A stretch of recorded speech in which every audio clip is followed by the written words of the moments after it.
ನೆನ್ನೆನೇ ಅವ್ರು ನಾನು ನೋಡಿದೆ, ಸಂಸತ್ತಿನಲ್ಲಿ ಮಹಿಳಾ ಮೀಸಲಾತಿ ಬಗ್ಗೆ ಬಾಯ್ ಬಡ್ಕೊಂಡು ಮಹಿಳಾ ಮೀಸಲಾತಿಯನ್ನು ವಿರೋಧ ಮಾಡಿದ್ರು.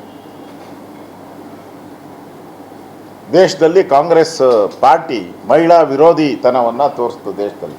ಆ ಬಿಲ್, ರಿಸರ್ವೇಷನ್ ಬಿಲ್ ಬಂದಾಗ, ಮಹಿಳೆಯರಿಗೆ ಮೀಸಲಾತಿ ಬಿಲ್ ಬಂದಾಗ, ಇವತ್ತು ನಿನ್ನೆ ನಡೆದಂಥ ಸಮಾರಂಭದಲ್ಲಿ ಒಂದೇ ಒಂದು ಮುಖ 50% ಮಹಿಳೆಯರಿದ್ದಾರೆ, 50% ಮಹಿಳೆಯರು, ಕೆಲವು ಜಿಲ್ಲೆಗಳಲ್ಲಿ 51% ಇದ್ದಾರೆ ಮಹಿಳೆಯರು.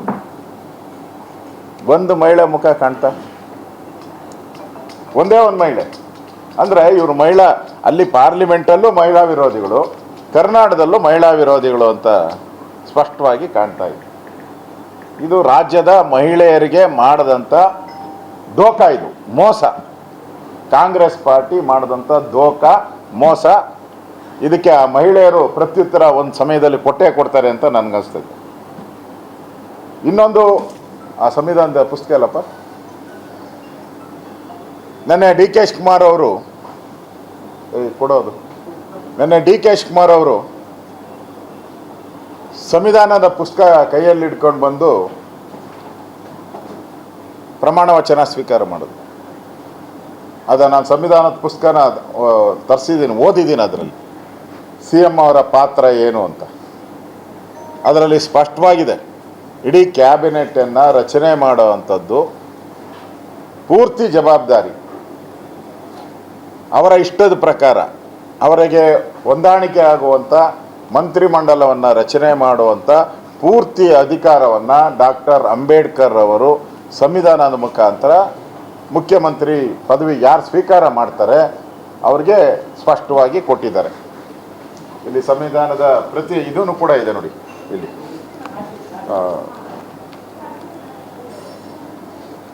164 ಇದೆ, ಪ್ರಾವಿಷನ್ ಆಫ್ ದ ಮಿನಿಸ್ಟರ್ಸು ಇದೆ, CMದಿದೆ. ಇದರಲ್ಲಿ ಸಂವಿಧಾನ ಪುಸ್ತಕ ಇದೆ, ಇದರಲ್ಲಿ ಸ್ಪಷ್ಟವಾಗಿದೆ ಈ ಸಂವಿಧಾನದಲ್ಲಿ. ಆದರೆ ನೆನ್ನೆ ಸ್ವೇರಿಂಗ್ ಮಾಡಿದ್ರಲ್ಲ, ಅದರಲ್ಲಿ ಯಾರಾದ್ರು ಡಿ ಕೆ ಶಿವಕುಮಾರ್ ಅವ್ರ ಕಡೆ ಒಬ್ಬರಿದ್ದಾರ? ಯಾರೂ ಇಲ್ಲ, ಎಲ್ಲ ಕಾಣೆ ಔಟಿದ್ದಾರೆ. ಪಾಪ ಅವ್ರ ಬಗ್ಗೆ ಬ್ಯಾಂಡ್ ಬಾರಿಸ್ತಾ ಇದ್ದವರು ರಾಮನಗರದವರು ಇಲ್ಲ, ಮಾಗಡಿಯವರು ಇಲ್ಲ, ದಾವಣಗೆರೆಯವರು ಇಲ್ಲ, ಹ್ಯಾರಿಸ್ ಇಲ್ಲ. ದಾರಿ ಇದ್ದಕ್ಕೂ ಪಾಪ ಹ್ಯಾರಿಸ್ ಕಟೌಟ್ ಹಾಕಿದ್ರು. ಬೆಂಗಳೂರು ಪೂರ್ತಿ ಒಂದು 2000 ಕಟೌಟ್ ಹಾಕಿದ್ದಾರೆ. ಹ್ಯಾರಿಸ್ ಹಾರೋದ್ರು, ರಾಮನಗರ ಪತ್ತೆ ಇಲ್ಲ. ಅಂದರೆ ಪೂರ್ತಿ ಇಲ್ಲಿ ಕಾಣದ ಕೈಗಳ ಕೈವಾಡ ಸ್ಪಷ್ಟವಾಗಿ ಕಾಣ್ತಾ ಇದೆ. ಅಂದರೆ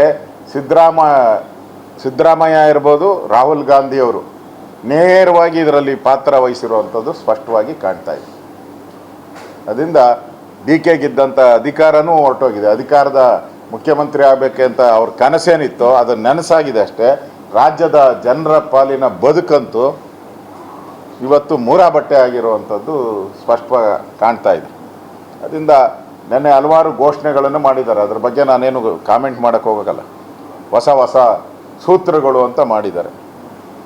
ಈ ಖಾತಾ ಅಂತೇಳಿ ಇಡೀ ರಾಜ್ಯಕ್ಕೆ ಈ ಖಾತಾನ ಮಾಡ್ತೀನಿ ಅಂತ ಹೇಳಿದ್ದಾರೆ. ಇಡೀ ಬೆಂಗಳೂರಲ್ಲಿ ಈ ಖಾತಾ ಹೆಸರಲ್ಲಿ ಲೂಟಿ ಮಾಡಿದ್ದಾಯಿತು, ಫೋನ್ಪೇಗಳ ಮುಖಾಂತರ ಲಂಚ ತಗೊಂಡಿದ್ದಾಯಿತು. ಇಡೀ ರಾಜ್ಯಕ್ಕೆ ಇದನ್ನು ವಿಸ್ತರಣೆ ಮಾಡಿದ್ರೆ ಇಡೀ ರಾಜ್ಯದಲ್ಲಿ ಲಂಚಾವತಾರನ ತರೋವಂಥದ್ದು, ಅದಕ್ಕೆ ಹಣ ವಸೂಲಿ ಮಾಡೋಕ್ಕೆ ಇದೊಂದು ದಂಧೆ ಆಗ್ತೈತೆ.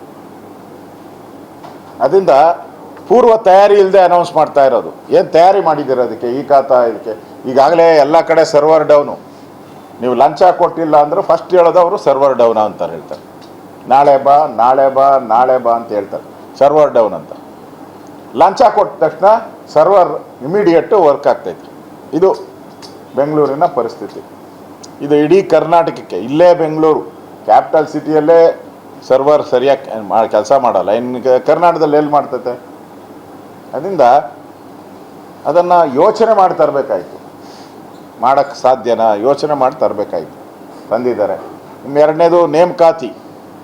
ಪತ್ರಿಕೆಯಲ್ಲೆಲ್ಲ ಅದೇನೋ ಬಂದಿತ್ತು, ನೇಮಕಾತಿಗಳ ಭರಪೂರ ಅಂತ. ಏನು ಇವಾಗ ಮಾಡಿದ್ದಾರೆ? ಸಿದ್ದರಾಮಯ್ಯ ಇದ್ದಾಗ ಕ್ಯಾಬಿನೆಟ್ಟಲ್ಲಿ 4 ತಿಂಗಳಿಂದ ಕ್ಯಾಬಿನೆಟ್ಟಲ್ಲೇ ಈ ಬಡ್ಜೆಟಲ್ಲೇ ಅನೌನ್ಸ್ ಮಾಡಿದ್ದಾರೆ. ಬಡ್ಜೆಟಲ್ಲಿ ಅದರಲ್ಲಿ 57,000 ಏನೋ ಮಾಡಿತ್ತು, ಇವರು 56,000 ಮಾಡಿದ್ದಾರೆ, 1,000 ಕಡಿಮೆ ಮಾಡಿದ್ದಂಗೆ ಅವರೇ. ಅದೇ ಬೋಗಸ್ಸು. ಸಿದ್ದರಾಮಯ್ಯನವ್ರು ಬಡ್ಜೆಟಲ್ಲೇ ಘೋಷಣೆ ಮಾಡಿರೋದನ್ನ ಇವ್ರು ಹೊಸ ಏನು ಗ್ಯಾರಂಟಿ ಅಂತ ಹೆಂಗೆ ಮಾಡ್ತಕ್ಕೆ ಸಾಧ್ಯ? ಮತ್ತು ಕ್ಯಾಬಿನೆಟಲ್ಲೂ ಅದಾಗಿದೆ, ಸಿದ್ದರಾಮಯ್ಯನೇ ಅನೌನ್ಸ್ ಮಾಡಿದ್ದಾರೆ. ಆಮೇಲೆ ಇಷ್ಟಕ್ಕೆ ಸಂಬಳ ಕೊಡಬೇಕಲ್ಲ, ನೇಮಕಾತಿ ಮಾಡಿದ ತಕ್ಷಣ ಸಂಬಳ ಕೊಡಬೇಕು. ಅದಕ್ಕೆ ಅನುದಾನ ಎಲ್ಲಿದೆ?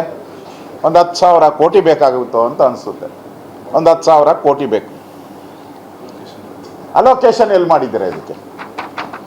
ಏನೋ ಹೇಳ್ಬಿಟ್ರಿ, ಏನೋ ನಾನು ಮೊದಲ ಪ್ರೆಸ್ ಮೀಟಲ್ಲಿ ಹೇಳ್ಬಿಟ್ರಿ, ಆದರೆ ಇದಕ್ಕೆ ಅಲೋಕೇಶನ್ ಎಲ್ಲಿದೆ? ಮತ್ತು ಈ 10,000 ಕೋಟಿ ಈಗಲೇ ಪಾಪರ್ ಔಟ್ ಇದ್ದೀರಾ ನೀವು, ಈಗಲೇ ನೀವು ಪಾಪರ್ ಆಗಿದ್ದೀರಾ. 90,000 ಕೋಟಿ ಡಿಫಿಷಿಯೇಟ್ ನಿಮ್ಮದು. ಕಳೆದ 3 ವರ್ಷದಿಂದನೂ ಕೂಡ ಡಿಫಿಷಿಯೇಟ್ ಬಡ್ಜೆಟ್. ಎದ್ದೇಳೇ ಇಲ್ಲ ಮೇಲಕ್ಕೆ. ಎದ್ದೇಳು ಸಿದ್ದರಾಮಯ್ಯ, ಎದ್ದೇಳು ಸಿದ್ದರಾಮಯ್ಯ ಅಂತ ಇದ್ದೀರಿ, ಎದ್ದೇ ಇಲ್ಲ ಸಿದ್ದರಾಮಯ್ಯ. ಬಡ್ಜೆಟ್ಟೇ ಎದ್ದಲಿಲ್ಲ ಮೇಲಕ್ಕೆ, ಎದೊಳ್ಳೆ ಇಲ್ಲ ಬಡ್ಜೆಟ್ಟು. ಈಗ ಈ 10,000 ಕೋಟಿ ನೀವು ಆ್ಯಡ್ ಮಾಡಿದ್ದೀರಲ್ಲ, ಯಾವ ಮೂಲದಿಂದ ಬರ್ತೈತೆ? ಸಂಪನ್ಮೂಲ ಎಲ್ಲಿದೆ? ಎಲ್ಲ ತೆರಿಗೆಗಳನ್ನು ಹಾಕಿ ಸಾಯಿಸ್ಬಿಟ್ಟಿದ್ದೀರ, ಜನರನ್ನು ಸಾಯಿಸಾಕ್ಬಿಟ್ಟಿದ್ದೀರ. ಎಲ್ಲ ತೆರಿಗೆ, ಹಾಲು, ಆಲ್ಕೋಹಾಲು, ಪೆಟ್ರೋಲು, ಡೀಸಲು, ಮನೆ ತೆರಿಗೆ, ಕಸದ ತೆರಿಗೆ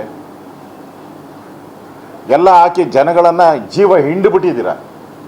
ಮತ್ತೆಲ್ಲಿಂದ ತತ್ತೀರ 10,000 ಕೋಟಿ? ಅದರಿಂದ ಈ ಸರ್ಕಾರ ಇದು ಹೇಳಿದ್ನಲ್ಲ, ಈಗ ಹಳೆ ಸಿನಿಮಾ ಹೊಸ ಪೋಸ್ಟರ್ ಸರ್ಕಾರ ಅಷ್ಟೇ.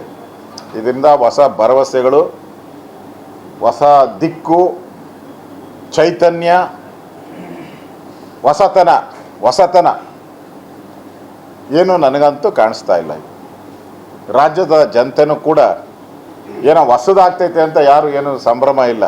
ಕಾಂಗ್ರೆಸ್ 4 ಜನ ಪಟಾಕಿ ಹೊಡೆದಿದ್ದು ಬಿಟ್ಟರೆ ಜನಸಾಮಾನ್ಯರಿಗೆ ಏನೋ ನಾರ್ಮಲ್. ಇದು ಹಿಂದೆ ನೋಡಿದ್ರಿ ಪಿಕ್ಚರು, ರಿಲೀಸ್ ಆಗ್ತೈತೆ ಈ ಪಿಕ್ಚರು ಅಂತ ಅಂದ್ಕೊಂಡಿದ್ದಾರೆ. ಅದರಿಂದ ನಾವೆಲ್ಲ ಭಾಳ ತಿಳ್ಕೊಂಡಿದ್ರಿ, ಏನೋ ಹೊಸತನ ಬರ್ತತೆ, ಕ್ಯಾಬಿನೆಟ್ಟಲ್ಲಿ ಹೊಸ ಮುಖಗಳು ಬರ್ತತೆ, ಹೊಸ ಪರಿವರ್ತನೆಗಳಾಗ್ತತೆ, ಮಹಿಳೆಯರಿಗೆ 1-2 ಸ್ಥಾನ ಆದರೂ ಮಹಿಳೆಯರಿಗೆ ಕೊಡ್ತಾರೆ ಅಂತ ನಾವೆಲ್ಲ ತಿಳ್ಕೊಂಡಿದ್ರಿ. ಆದರೆ ಅದರಲ್ಲೇನೂ ಮಾಡಲಿಲ್ಲ. ಅದರಿಂದ ಈ ಸರ್ಕಾರ ಇದೊಂಥರ ರಾಹುಲ್ ಗಾಂಧಿ ಮತ್ತು ಸಿದ್ದರಾಮಯ್ಯನವರ ರಿಮೋಟ್ ಕಂಟ್ರೋಲ್ ಸರ್ಕಾರ ಇದು.